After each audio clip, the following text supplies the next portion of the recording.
Au début du XXe siècle, la Chine, que l'on appelle aussi Empire du Milieu, est affaiblie par plusieurs guerres. Les puissances étrangères, asiatiques et européennes, lui imposent plusieurs traités que les Chinois appellent les traités inégaux.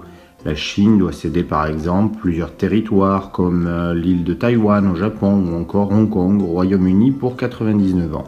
La faiblesse du régime impérial aboutit en 1912 au renversement du dernier empereur Puyi, âgé de 6 ans. La République est alors proclamée par Sun Yat-sen, chef du parti nationaliste Kuomintang. À la mort de Sun Yat-sen, Chiang Kai-shek prend le contrôle du Kuomintang et lance des expéditions militaires contre les seigneurs de la guerre, faction militaire contrôlant le nord du pays.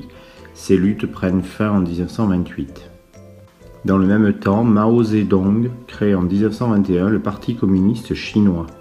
En 1927, une terrible guerre civile débute entre le Kuomintang de Chiang Kai-shek et le Parti communiste chinois de Mao Zedong. Chassés des villes, les communistes entreprennent ce que l'on appelle la Longue Marche, c'est-à-dire une fuite vers les montagnes du nord-ouest du pays.